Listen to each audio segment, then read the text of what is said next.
International social media Patel Prahlad भाई subscribe करो, share करो, लाइक करो, कॉमेंट करो। આજનો વિષય છે ઇન્ક્રીઝ પ્રેશર ઓફ ધ ડેપ્ટ એન્ડ ધ રિડ્યુસ એમ્પ્લોયમેન્ટ। आपकी आमदनी पिछले 8-10 वर्षों में घटी है, आपकी जेब से ज्यादा पैसे निकलने लगे हैं, आवक कम और जावक अचानक से ज्यादा बढ़ गई हो, या हो सकता है कि आपका इन्हीं पिछले 8-10 वर्षों में रोजगार भी चला गया हो और आवक तो खर्च વધારે, बहुत कोशिश करने पर भी आप नौकरी नहीं पा रहे हो। और सबसे बड़ी बात कि आपको इन सब का कारण भी समझ में नहीं आ रहा है। आप कारण तो समझना चाहते हैं, लेकिन कोई नहीं है जो आपको इसका कारण समझा दे। तो ये वीडियो जो है ये सिर्फ और सिर्फ आपके लिए ही है, क्योंकि ये देखने के बाद आप ये समझ लेंगे कि दरअसल आपकी आमदनी जो कम हुई है, आपकी नौकरी जो चली गई है और कोशिश करने पे भी नहीं मिल रही है, उसके पीछे की वजह क्या है। दोस्तों, आपको जानकर बहुत हैरानी होगी, बहुत परेशानी होगी, बहुत तकलीफ होगा और बहुत अफसोस होगा। EVM scam main result. देश पर दिन ब दिन कर्ज का बोझ बढ़ता जा रहा है, बढ़ता जा रहा है। लगातार हर दिन कर्ज का बोझ बढ़ता जा रहा है। आलम यह है कि अब कर्ज चुकाने के लिए भी कर्ज लेने की जरूरत पड़ रही है। आज हम ये चर्चा करेंगे डिटेल में। तो सबसे पहले आप ये समझ लीजिए कि देश पर कर्ज कितना हो चुका है। हम बड़े शान से कहते हैं, आपने भी सुना होगा कि हमारी जीडीपी जो है, यानी ग्रॉस डोमेस्टिक प्रोडक्ट, सकल घरेलू उत्पाद, ये दुनिया की 5वीं सबसे बड़ी अर्थव्यवस्था है। यहां हम ये समझाना चाहेंगे कि जो अर्थव्यवस्था का पैमाना होता है नापने का, वो जीडीपी के जरिए होता है। जितनी बड़ी जीडीपी उतनी बड़ी अर्थव्यवस्था। तो अमेरिका की जीडीपी सबसे ज्यादा है, चीन की उसके बाद है दूसरे नंबर पर, उसके बाद जर्मनी है, जापान है और 5वीं सबसे बड़ी जीडीपी भारत की है। लेकिन सिर्फ यही फिगर नहीं आपको देखना होगा, आपको देखना होगा कि हमारा कर्ज कितना है। दरअसल जीडीपी कर्ज इक्वल है, जीडीपी का 97% 97 इक्वल के रूप में सरकार ने ले रखा है। If you give me 90 seconds. $4 trillion है। लेकिन दोस्तों, कर्ज अगर इसकी बात करें तो कर्ज भी हमारा 3.3 ट्रिलियन के आसपास कर्ज जीडीपी का 97%। ये बहुत जल्दी ही नो रिजल्ट गुड 100% पहुंचने वाला है। EVM scam. आईएमएफ जो इंटरनेशनल मॉनिटरी फंड है, अंतर्राष्ट्रीय मुद्रा कोष, इसने पिछले साल चेतावनी दी थी कि अगर भारत का कर्ज इसी तरीके से बढ़ता रहा तो साल 2028 तक ये जीडीपी के बराबर पहुंच जाएगा। और आईएमएफ ने यह भी कहा था कि भारत के लिए वहां की परिस्थितियों को देखते हुए ये एक बहुत चिंताजनक स्थिति होने वाली है। लेकिन आईएमएफ की इस बात को वित्त मंत्री निर्मला सीतारमण ने सिरे से खारिज कर दिया था, नकार दिया था। लेकिन अब दोस्तों लगता है कि जो आईएमएफ की भविष्यवाणी थी, वहां के अर्थशास्त्रियों ने जो कहा था वो सच है, ये सच साबित हो जाएगा। 2028 में नहीं बल्कि 2025-26 में ही ये सच साबित हो जाएगा।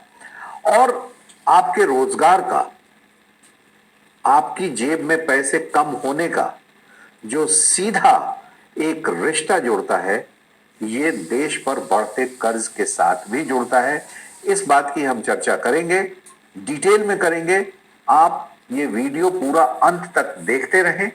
उसके पहले बेहतर समझ के लिए हम थोड़े से आंकड़े आपको पहले बता दें, क्योंकि इन आंकड़ों की सीढ़ी पर चढ़कर ही, इसे समझकर ही एक बेहतर समझ डेवलप की जा सकती है। साल 2023 में, यानी पिछले वर्ष, भारत में जीडीपी के मुकाबले जो कर्ज था वो 81% था। जो अभी 97% बढ़ा है, 97% तक पहुंच गया है। यानी कि 16% एक साल से कम समय में जीडीपी के अनुपात Only में 3% जो बाकी कर्ज रहा। है वो बढ़ चुका है। भारत के आंकड़ों पर गौर करें, साल 1980 से $85 के हिसाब से 2023 रुपीज तक यानी MT। लगभग 43 वर्षों में अगर औसत कर्ज हम निकाल कर देखते हैं कि भारत का कितना था जीडीपी के अनुपात में, तो ये लगभग 70% था। 70% से थोड़ा कम ही 69% था। कोरोना काल यानी 2020 में सकल घरेलू उत्पाद बनाम जो सरकार पर भारत पर कर्ज था वो सबसे उच्चतम स्तर पर गया था। 89% के आसपास वो पहुंच गया था, 89% के आसपास पहुंचा था, क्योंकि वो कोरोना काल था। बात वहां तो समझ में आती है, लेकिन अभी 2024 में ये 97% पर क्यों है, इसका जवाब तो सरकार को देना चाहिए। लेकिन मुझे लग रहा है कि कोई संतोषजनक जवाब किसी भी सरकारी महकमे से, किसी भी सरकारी मंत्री से राजीव कुमार नहीं आ देंगे। रहा है जो जनता को संतुष्ट कर सके। बहरहाल 1980 में भारत में ये आंकड़ा जो कर्ज का था वो रिकॉर्ड न्यूनतम स्तर पर था, 50% से भी कम था। जीडीपी का 47.94% था। लेकिन अभी जैसा मैंने बताया कि 3.4 ट्रिलियन जीडीपी है हमारी और 3.3 ट्रिलियन डेट है, और ये 97% का आंकड़ा आने वाले समय में भारत के लिए बहुत चिंता की बात हो सकती है। अब कई तर्क यहां दिए जा सकते हैं कि जो दूसरी विकसित इकोनॉमीज हैं, जैसे जापान की विकसित इकोनॉमी है, अमेरिका की विकसित इकोनॉमी है, यहां तो ये देश जो कर्ज लेते हैं वो जीडीपी के 100% से भी ज्यादा है। 10 साल प्रॉब्लम। जापान में जो कर्ज है वो 225% के आसपास है जीडीपी का।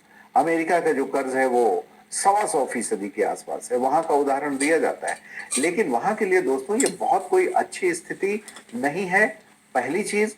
और दूसरी चीज कि वहां की परिस्थितियां अलग हैं।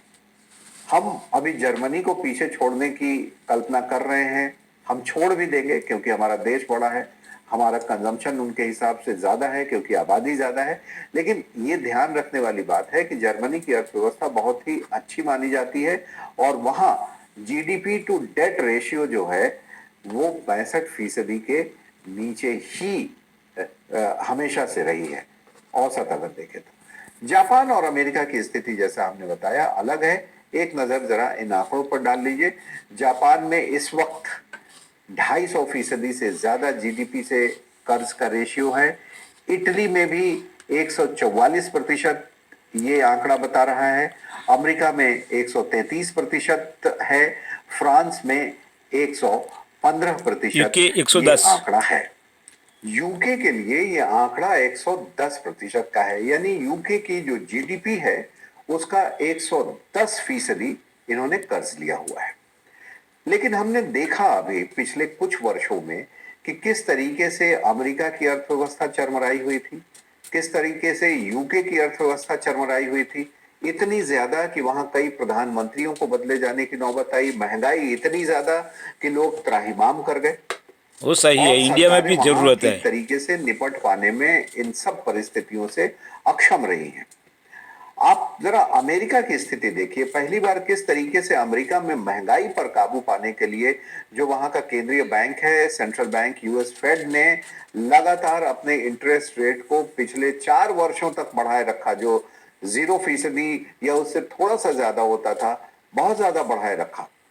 अभी उसमें थोड़ी सी कमी 50 बेसिस इसकी पॉइंट इफेक्ट की आई। गई है, लेकिन स्लो अमेरिका के लिए इकोनॉमिक चलती है। भी ये स्थिति अच्छी नहीं मानी जाती है। अमेरिका का जो अभी लोन है, सरकारी कर्ज है, वो 32 ट्रिलियन डॉलर का है, तो लोन जो के रेट वहां के की हिसाब से जीडीपी बिजनेस का स्लो हो गए। 120% है। यानी कि वहां की जो जीडीपी है वो लगभग 27 रियलिटी मार्केट में डाउन हो ट्रिलियन रहा डॉलर है। के आसपास की है, और लोन जो है वहां पर 32 ट्रिलियन डॉलर का है। 2003 की बात करें, आज से 20 वर्ष पहले की, तो अमेरिका पर कर्ज जो था वो उसकी जीडीपी का मात्र 56% था। अब इसका नतीजा क्या होगा? नतीजा दोस्तों ये हो रहा है कि अमेरिका का जो बजट है वो हमेशा घाटे का बजट रहने वाला है। हकीकत है। प्राइमरी डेफिसिट वहां 3% के ऊपर 2053 तक, यानी अगले लगभग 30 वर्षों तक वहां की प्राइमरी डेफिसिट जो है अमेरिका की, वो 3% के ऊपर बनी रहेगी, ऐसा अर्थशास्त्री बता रहे हैं। और क्या करेंगे अमेरिका के अर्थशास्त्री, वहां की सरकार क्या करेगी, जो भी नई सरकार आएगी? इस घाटे को, जो प्राइमरी डेफिसिट है, इसको पाटने के लिए, कम करने के लिए लगातार वो कर्ज बढ़ाती रहेगी। तो आने वाले समय में आप मान लें कि अमेरिका का कर्ज और बढ़ेगा। और एक्सपर्ट्स की राय ये है कि अगर वहां पॉलिसीज में शीघ्र ही परिवर्तन नहीं किए गए तो वहां बहुत मुश्किल आने वाली है। रास्ता है, और अभी यही पर लोग करते एक नहीं बहुत है। बड़ा मुद्दा भी अमेरिका के लिए तो भारतीय बहुत चुनाव रास्ता में अच्छा है। बाकी मुद्दों के अलावा। थोड़ी बात जापान की भी देख लेते हैं, फिर भारत पर वापस आते हैं कि किस तरीके से ये हमारे रोजगार को और हमारी जेब पर असर डाल रहा है, देश का बढ़ता कर्ज। जापान में भी हमने बताया कि सबसे ज्यादा 250% के आसपास जीडीपी का कर्ज है। यह स्थिति वहां के लिए बिल्कुल अच्छी नहीं है, और खास तौर पर इस वजह से, क्योंकि जापान की जो स्थिति है दोस्तों, वो भारत की अभी की स्थिति से अलग है। स्थितियां दो तरीके की हैं। भारत एक युवा देश है। भारत में जो औसत एज है पॉपुलेशन की, यहाँ की आबादी की, वो 30 साल से भी नीचे है। जापान जो अभी देश है वो एजिंग पॉपुलेशन का देश है। वहां की जो औसत आबादी है वो 50 से भी कहीं ऊपर, 60 के आसपास है, शायद उससे भी ऊपर पहुंच चुकी हो। तो जब पॉपुलेशन की एज ज्यादा होती है पॉपुलेशन तो एज तो बीमारियां इंडिया की ज्यादा होती हैं, कम है, लोग काम 25 से कम करते हैं, और 45 ये वर्ल्ड साइक्लिकल है। में बहुत आज बहुत जिस कम देश एज के में लोग हैं। पॉपुलेशन की एज ज्यादा है वो फिर कम होगी, और जहां कम है वहां वो ज्यादा होगी।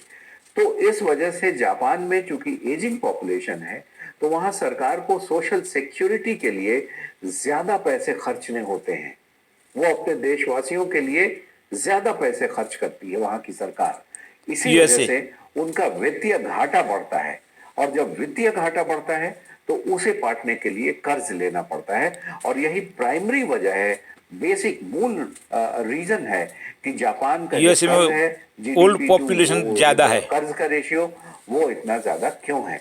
लेकिन वहां की स्थिति बदलेगी, क्योंकि अब साइक्लिकली आने वाले समय में जापान की एज कम होगी, और इंडिया में जबकि अभी कम एज है, Hey guys, I work with और जबकि भारत की सोशल सिक्योरिटी वगैरह वैसी नहीं है दूसरे विकसित देशों की तरह, तो अगर ऐसी स्थिति में ही भारत का जीडीपी टू डेट रेशियो अगर 97% तक पहुंच गया है, तो जाहिर सी बात है कि सरकार और ज्यादा कर्ज लेती रहेगी, और कर्ज से ही कर्ज चुकाया जाएगा। अब ये आपकी नौकरी पर भी असर डालेगा, क्योंकि बहुत वो सिंपल विश्वगुरु तरीके नहीं से इसको बनेगा, वो समझिए, तो क्योंकि कंजम्पशन नहीं है। बेशक हम दुनिया की सबसे बड़ी अर्थव्यवस्थाओं में से एक हैं, 5वीं बड़ी अर्थव्यवस्था हैं, लेकिन हमारे पास कंजम्पशन नहीं है, लोग खरीदारी नहीं कर रहे हैं। ऐसा क्यों है? क्योंकि प्रति व्यक्ति आय हमारी जो है आय वो कम है, बहुत महंगाई बेहतर ज्यादा नहीं है।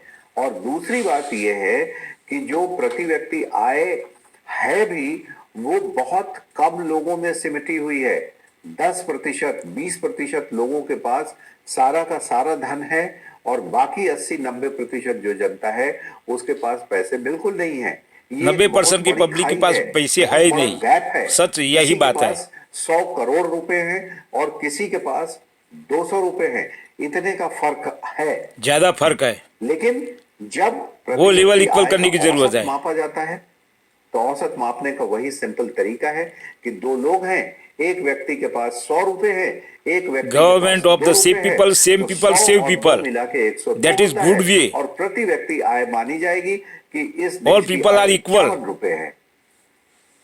लेकिन हकीकत तो यह है कि एक No व्यक्ति need के the पास अंबानी 100 रुपए अडानी। है, दूसरे के पास मात्र 2 रुपए है। तो जो 2 रुपए वाला व्यक्ति No है, corruption। वो कितना सामान खरीद लेगा, और जब वो सामान नहीं खरीदेगा तो कंजम्पशन कैसे होगी, कंजम्पशन नहीं होगी तो उत्पादन कैसे बढ़ेगा, Right। उत्पादन नहीं बढ़ेगा तो रोजगार कहां से आएंगे। और यही वजह है कि महंगाई भी बढ़ रही है। उत्पादन नहीं बढ़ने से रोजगार कम हो रहा है, और ईवीएम स्कैम की तो और बहुत बुरी डिमांड इफेक्ट है। कम होने से, उस सामान का उत्पादन कम होने से आपको उसकी कीमत बढ़ानी पड़ रही है, क्योंकि बल्क प्रोडक्शन में ज्यादा फायदा होता है। इसी वजह से हम देख रहे हैं कि महंगाई बढ़ रही है। तो मुझे लगता है कि इस वीडियो के माध्यम से दोस्तों आज